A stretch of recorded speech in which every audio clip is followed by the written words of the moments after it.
Hey y'all, this is Brian and you're watching Big South Outdoors TV. Welcome to the channel. If you're new to the channel, please hit the subscribe button. Click that like button, guys. Liking the videos lets YouTube know you like the videos and you like this channel, you like the content. So please do that. Also leave me a comment. So what are we doing today? Well, you can see I'm sitting on a lawnmower, and what we're going to be doing today, I'm going to be showing you something. I'm going to be doing a repair, but my focus is not going to be on the repair itself. It's going to be why the repair is having to be done. So I just wanted to take you along for the ride. It's going to be a relatively simple fix, but I did want to explain a couple things as I went along. This is not going to be a time lapse. This is not going to be anything like that. This is, like I said, it's going to be a relatively simple fix, but I wanted to take you along for the ride so you could see exactly what can happen if you're not careful. So stay tuned. Before we get into it, I did want to mention something. I would like to thank all of my subscribers. Guys, without you, I have no channel. I appreciate you so much. You will never know. And I wanted to take a moment and just say thank you for sticking around. Thank you for your loyalty. And welcome to the family. If you're clicking that subscribe button for the first time, welcome to the Big South family. So let's get started. All right, guys, I'm back. I don't know if you can tell exactly what this is, but what you're looking at here, that's the pulley that drives the blade under here. I'm gonna turn it and you'll see the blade, the pulley spin. So what repair am I having to do today? Well, if you look very closely, you'll see that that pulley is not sitting straight. It's tilted down forward like that. So what's causing that? Well, this is an MTD. It's not it's a residential mower. As you can see, it's not a commercial lawnmower. It is a homeowner slash residential lawnmower. There's nothing wrong with it. It's a great mower. It's a great machine. But unfortunately, MTD makes their spindles out of aluminum. Well, you see those 4 ears right there? There's 1, 2, 3, and there's 4. Well, if you hit something solid with the blades turning, this is what happens. You see that ear that's sheared off right there? And then this one here is sheared off also. That's what happens when they make these things out of aluminum. A lot of companies are going to aluminum, and this is the problem that a lot of guys, myself included, are running into. They don't last. You hit anything solid with that blade, there's so much torque on that blade from that belt and that engine, something has to give. And 9 times out of 10, this is what gives. Now, I did a video, installation video of this deck that I'm touching right here. You see my finger. I did an installation video and I explained how many times and how many spindles I've had to replace in 3 years. Well, we were on a job last week and this happened and I didn't even know it. I have no earthly idea what I hit, what Nate hit, or I don't know. But when we did, we took the mowers and cleaned them, and I'll be uploading that video here shortly. But, well, it may already be uploaded, to be honest with you. But anyway, when we did the video and I got the deck clean, that is when I found this. And like I said, I have no clue, have no idea when it happened, what job it happened on, or anything. But anyway, I'm going to take you step by step through the process of replacing a spindle on a Craftsman Z6400. Now, you might say, well, that's not specific to my mower. Well, this spindle and the replacement procedure is basically the same for Craftsman, Husqvarna, Poland Pro, Boland's. Let me see, what's the other one I was thinking about? Craftsman, riding tractors. I mean, it's basically the same for all of those. So anyway, I wanted to take you along for the ride, but I didn't want to concentrate on so much of the repair as I did the cause and the result of this, what it results in when you hit something solid with your machine. So what is my purpose in that? Be careful what you run over with your mower. This could be the situation you find yourself in. All right, guys, the first thing you got to do, you got to remove the blade from the bottom. Now, I'm not going to be on camera a lot on this one, but I've already got the bolt broken loose, or the nut broken loose on the bottom of this thing, and I'm going to take it loose and show you the blade. This is the blade that I run.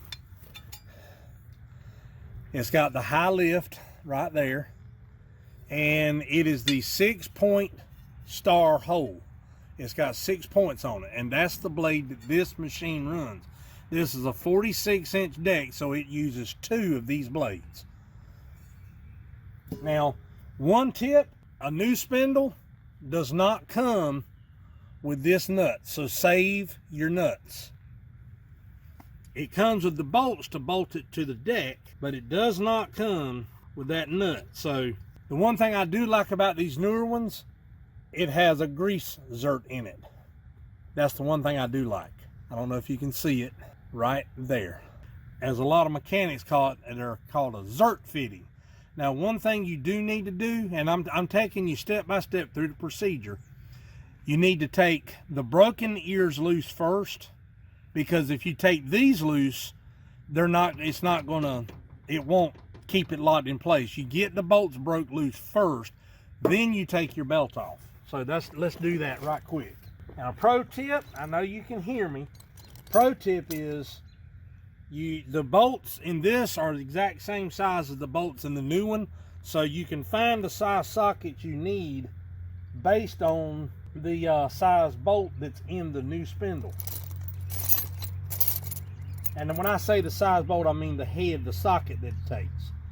And this one takes a 1/2 inch or a 13 millimeter. Actually, a 13 millimeter is a little loose, but it'll probably work. Let me see if I can find a 1/2 inch. I'm digging in my sockets. If you hear that in the background, there's 2 wrenches. All right, let me see here. There we go. That's a 1/2 inch.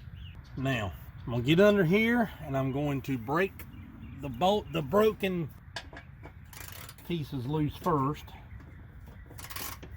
Well, I say I am. There we go.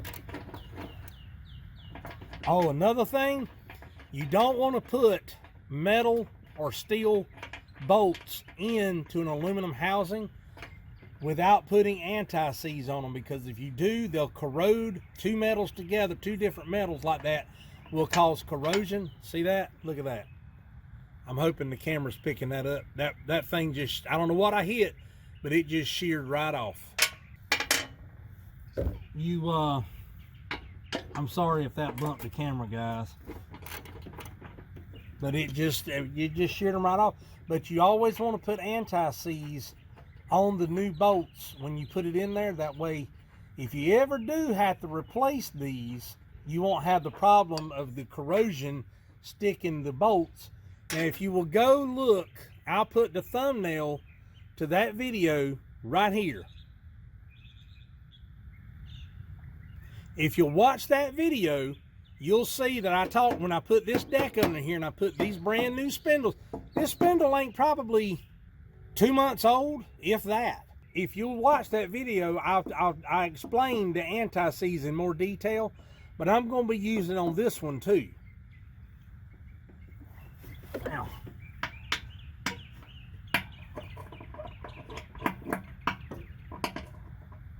doing this kind of work, I know how one-eyed Jack feels. If you can't hardly, you have to near about have to be a contortionist to get under here. Now, you don't take these bolts completely out, you just loosen them up, and I'll show you why in just a minute.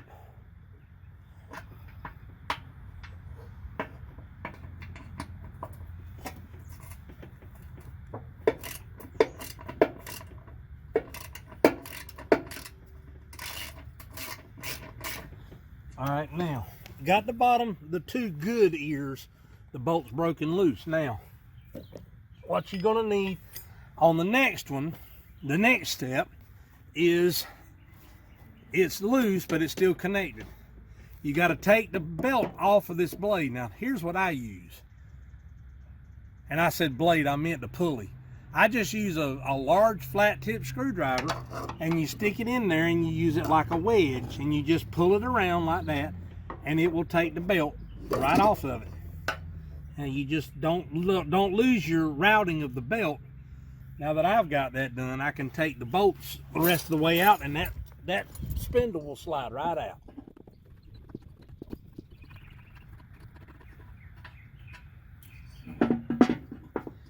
Just rock it around, and that's it. Now I want you to look. I want to show you this. That's the good side. I'm trying to make sure I get it in the camera. That's the good side. Well, here's the bad side. There you go, right there. Them ears right there are sheared completely off.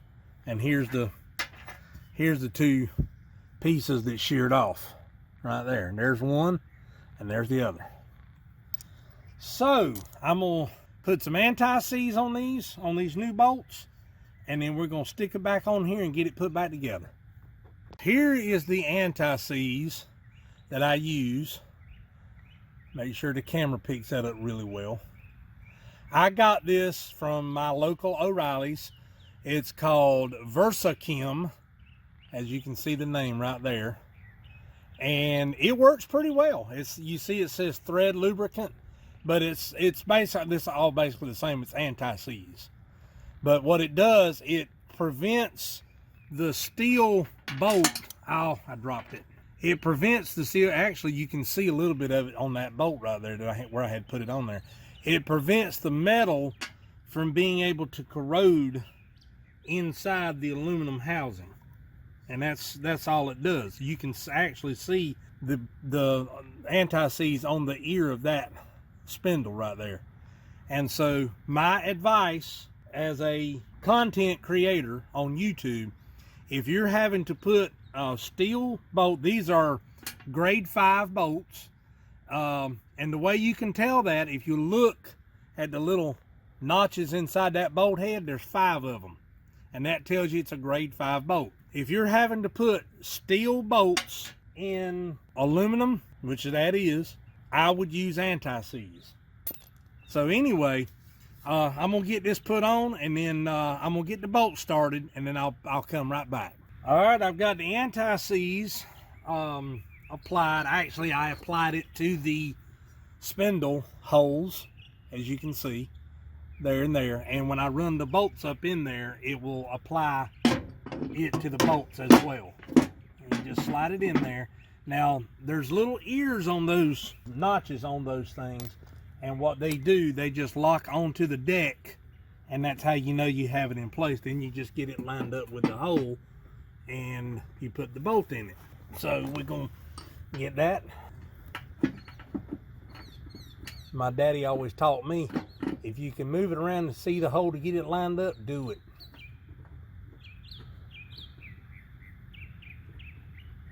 You can always tell when a bolt bites onto the thread.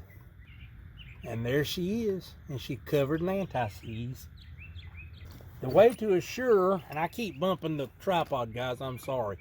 The way to assure that you're lined up with all of them is to go directly across and get that bolt started in the hole, and then you know you got it lined up.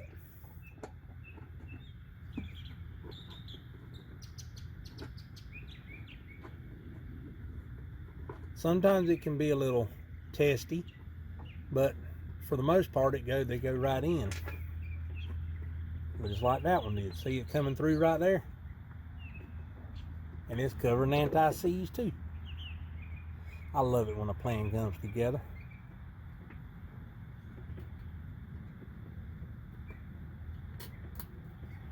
Now you go to the other side. These holes here should line up fairly easily. The problem is going to be finding, because I'm on the outside There we go. Now that should start fairly simply. Yep, there we go.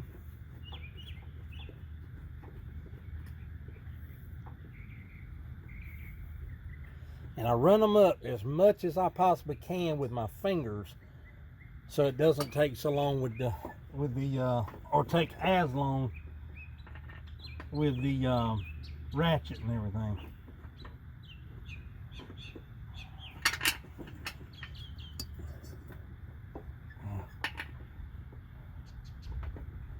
Oh, this last one's always got to be a bear. You don't, the one thing you don't want to do, you don't want to cross thread that bolt, because it'll strip out and then it won't hold.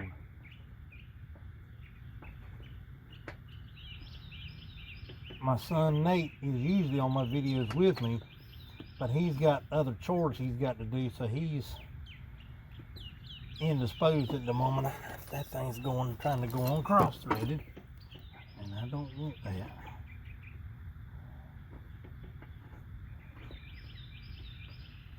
It bites, but it's biting crooked.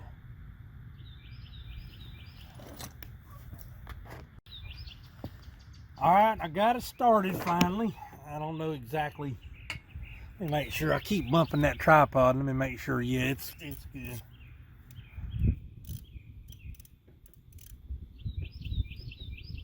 Yeah.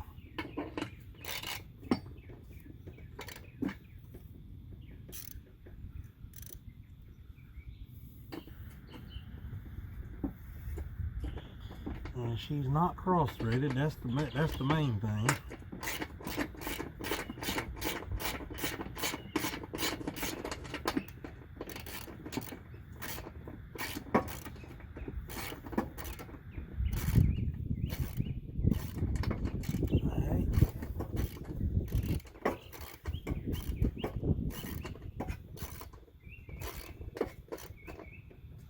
Now, for you DIYers out there that may not have ever done this before, you're dealing with aluminum. You do not want to tighten one bolt and then tighten another bolt, and then, because it will be tightened unevenly, and it could put so much pressure on this aluminum housing that it breaks it. So you need to tighten it much like you do a tire. You rotate back and forth until you get them all snugged down, and then you go one by one and tighten them up. And this one here, see, I can't see the head of the bolt, so I can't tell how close I am or what to getting it on the bolt head. There we go. I guess I'm on it. I'm hoping I'm on it.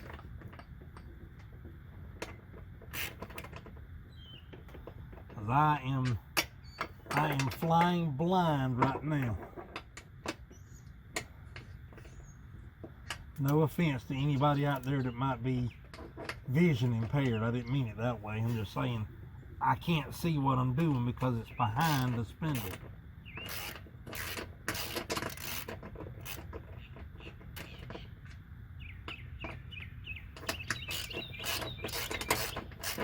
There we go. And that one's snugged up, and that's all you want to do at first, is just snug them up.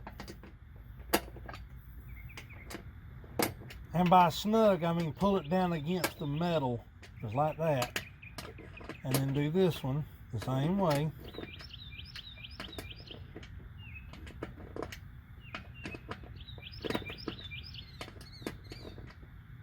Oh, and one tip I did want to mention, you know, this thing has grease fittings or zert fittings.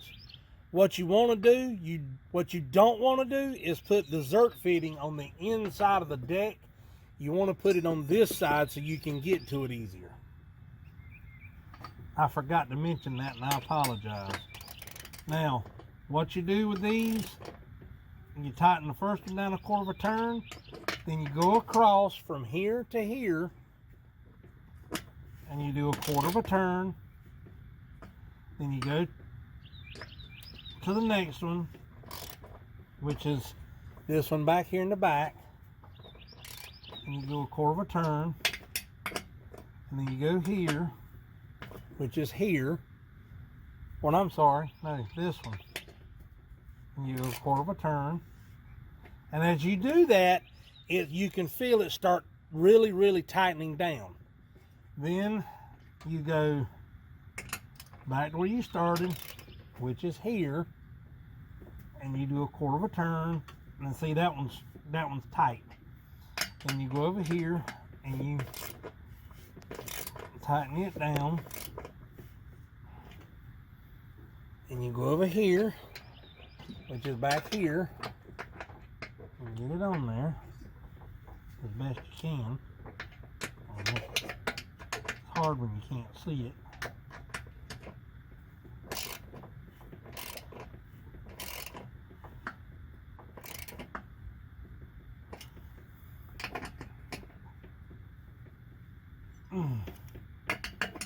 Now you can just go one by one until you get them tight. And they don't have to be over tight. They really don't. A lot of guys, you know, they go get so technical they use a torque wrench. That's not necessary. It is absolutely not necessary.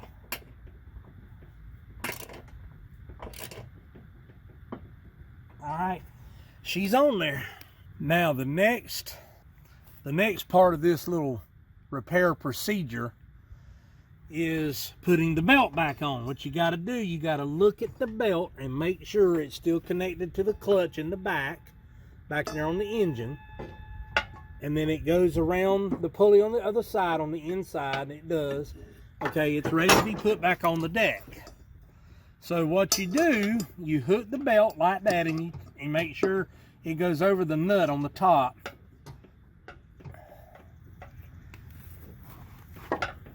And as you turn it, it will feed itself onto the pulley. And it can be a little tricky. But it will go, I promise.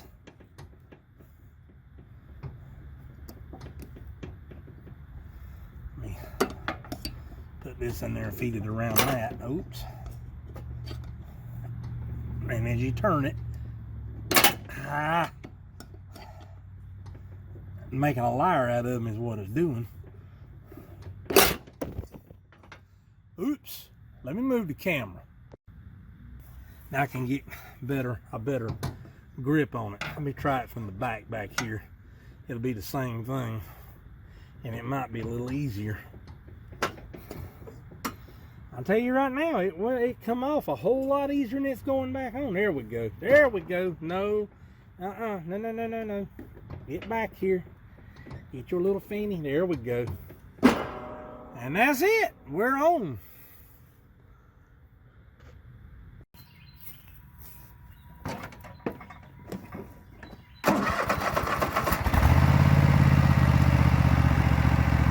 Now I'm going to go full throttle and turn the blades on.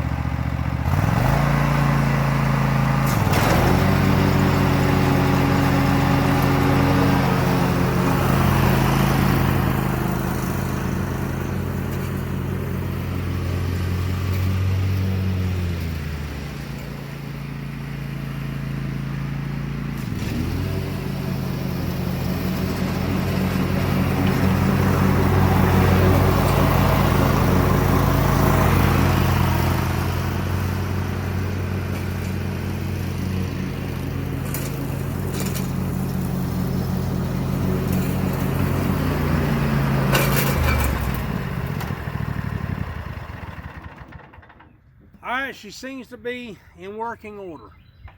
This is a relatively simple fix. It's a little time consuming, but it's relatively simple.